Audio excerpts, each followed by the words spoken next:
पाकिस्तान सिफारती महाज पर भी भारत को पिछाड़ने के लिए तैयार। भारतीय जारहियत दुनिया के सामने बेनकाब करने का मिशन। इसहाक डार आज चीन के दौरे पर रवाना होंगे। पाक भारत कशीदा सूरत-ए-हाल पर मुशावरत होगी। टीवी इंटरव्यू में नायब वजीर आजम ने कहा कि भारत ने हमले की पेश की इत्तला नहीं दी थी। पता नहीं जयशंकर ने हमले की इत्तला किसे दी। भारत आज तक पहलगाम वाक़े का कोई सबूत नहीं दे सका। हमारे हाथ मैले होते तो शफाफ तहकीकात की पेशकश न करते। सीज फायर राबतों का अमल कामयाबी से जारी है। सिर्फ जंग बंदी नहीं, तवील हिकमत अमली पर भी बातचीत हो रही है।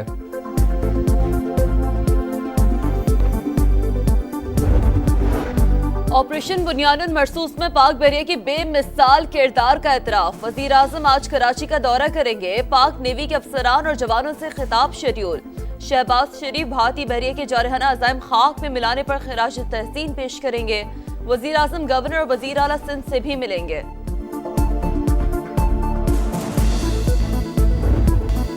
भारत पानी बंद करने की हिम्मत नहीं कर सकता। पानी को बतौर हथियार इस्तेमाल किया गया तो ऐसा जवाब देंगे कि दुनिया देखेगी और इसके असरात दिहाइयों तक महसूस किए जाएंगे। पाक फौज का बुज़दिल दुश्मन को वाज़े पैगाम।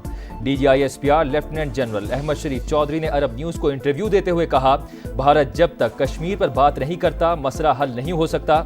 सियासी हुकूमत की हिदायत को हर्फ बहर्फ मानते हैं। रूसी टीवी को इंटरव्यू में कहा, पाकिस्तान में दहशतगर्दी का असल सरपरस्त भारत है।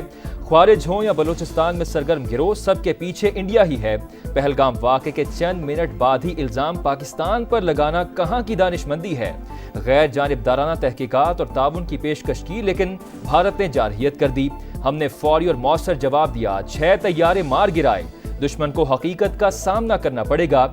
जंग बंदी की दरख्वास्त भारत ने की, हमने खैर मकदम किया।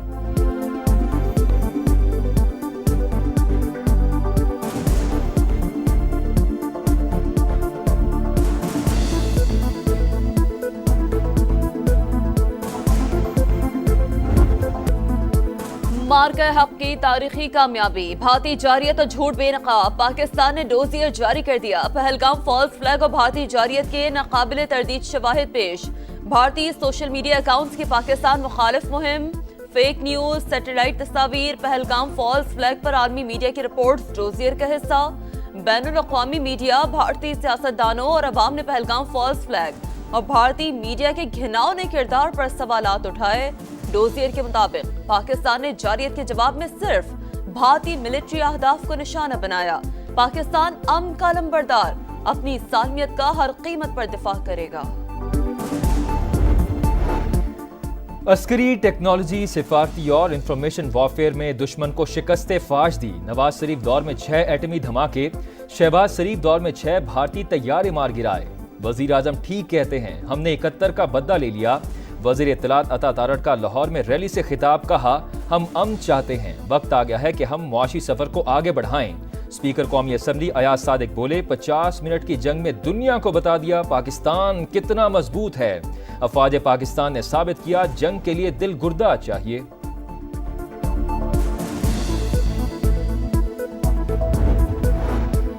सारी दुनिया भारतीय मीडिया को नाकाबिल एतबार करार देने लगी। कशीदगी के दौरान भारतीय मीडिया की मालूमात का कोई भी हिस्सा दुरुस्त नहीं था।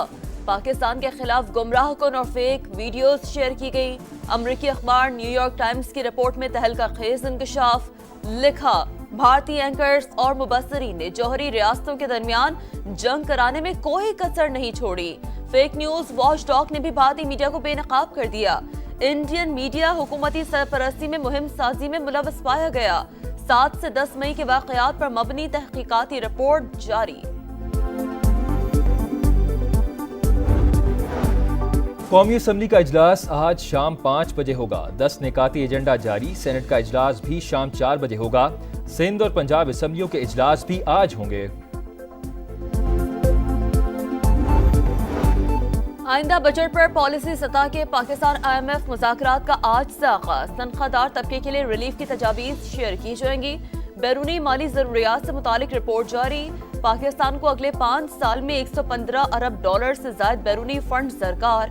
पाकिस्तान की कर्ज अदायगी की सलाहियत बेहतर करार। आइंदा माली साल का बजट 2 जून को पेश किया जाएगा।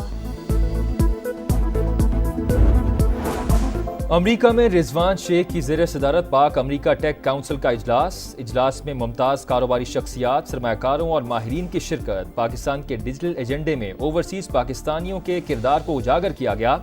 پاکستانی سفیر نے کہا پاک امریکہ تکنیکی روابط میں پاکستانی نژاد ماہرین کا کردار نہایت اہم ہے۔ آئندہ سال کے ایکشن پلان کی منظوری بھی دی گئی۔ قلعہ عبداللہ میں ایف سی قلعہ گلستان کے قریب مارکیٹ میں بم دھماکہ، 4 افراد شہید، 12 زخمی۔ ڈپٹی کمشنر کے مطابق بم گاڑی میں نصب تھا، سیکیورٹی فورسز کے اہلکار محفوظ رہے۔ کراچی کے علاقے اورنگی ٹاؤن ڈسکو موڑ کے قریب ڈکیتی مزاحمت، ڈاکوں کی فائرنگ سے نوجوان جان سے گیا، شہری کی فائرنگ سے ایک ڈکیت مارا گیا جبکہ اس کا ساتھی فرار۔ کراچی میں آئی سی آئی پل پر تیز رفتار ٹریلر پل کی ریلنگ سے ٹکرا گیا، ٹریلر کا اگلا حصہ پل سے لٹک گیا، کوئی جانی نقصان نہیں ہوا، ٹریلر تھانے منتقل کر دیا گیا، ڈرائیور اور کلینر بھی گرفتار۔ شدید گرمی کے بعد اسلام آباد راولپنڈی میں آندھی اور بارش، پشاور سمیت خیبر پختونخوا کے مختلف علاقوں میں بھی شدید آندھی، سائن بورڈز اور درخت اکھڑ گئے، 5 زخمی۔ پیسکو ریجن میں 110 فیڈرز ٹرپ کر گئے، خیبر، سوات، مردان، سوابی، ایبٹ آباد اور مانسیرہ میں بھی بجلی کی سپلائی متاثر۔ آج بھی پنجاب، اسلام آباد اور خیبر پختونخوا کے مختلف علاقوں میں آندھی کے ساتھ بارش کی پیش گوئی۔ غزہ میں انسانیت سوز مظالم جاری، اسرائیل کے شمالی، جنوبی اور وسطی علاقوں پر حملے، مزید 144 فلسطینی شہید، 2 روز میں شہادتوں کی تعداد 270 ہو گئی۔ شہداء میں القسام بریگیڈ کے کمانڈر محمد السنوار اور 4 صحافی بھی شامل۔ صہیونی فورسز کے حملے کے بعد انڈونیشین اسپتال غیر فعال، ڈاکٹرز اور مریض محصور، حماس کی اسرائیلی کارروائیوں کی مذمت۔ جارج واشنگٹن یونیورسٹی میں طالبہ کا اپنی یونیورسٹی پر غزہ میں نسل کشی کے لیے مالی معاونت کا الزام، کانووکیشن تقریب کے دوران احتجاج، کہا غزہ میں 1 سال سے نسل کشی جاری ہے، فلسطینی طلبہ تعلیم سے محروم ہیں، میں کیسے خوشی منا سکتی ہوں؟ نئے طلبہ سے یونیورسٹی کو عطیات نہ دینے کی اپیل کر دی۔ یونیورسٹی انتظامیہ نے پالیسی کی ممکنہ خلاف ورزیوں کی تحقیقات کا آغاز کر دیا۔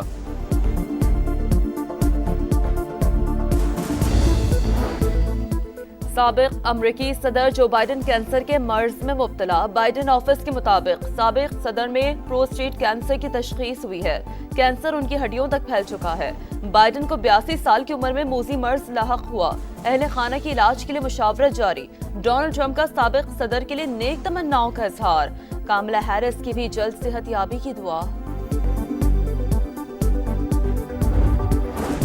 رومینیا میں صدارتی انتخابات کا دوسرا مرحلہ، یورپی یونین کے حامی امیدوار نیکوسر ڈین نے میدان مار دیا، امریکی صدر ڈونلڈ ٹرمپ کی حمایت یافتہ صدارتی امیدوار جارج سیمیون کو شکست، انتخابات میں کامیابی پر نیکوسر ڈین کے حامیوں کا سڑکوں پر جشن۔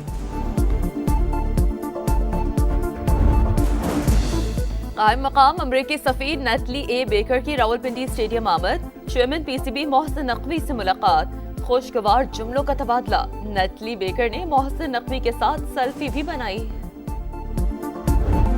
لاہور قلندرز نے پلے آف مرحلے کے لیے کوالیفائی کر لیا، پشاور زلمی کو 26 رن سے شکست دے دی، پی ایس ایل 10 کی پلے آف لائن اپ مکمل، کراچی، کوئٹہ، اسلام آباد اور لاہور کی ٹیموں نے جگہ بنا لی، ملتان سلطانز اور پشاور زلمی کا پی ایس ایل میں سفر تمام۔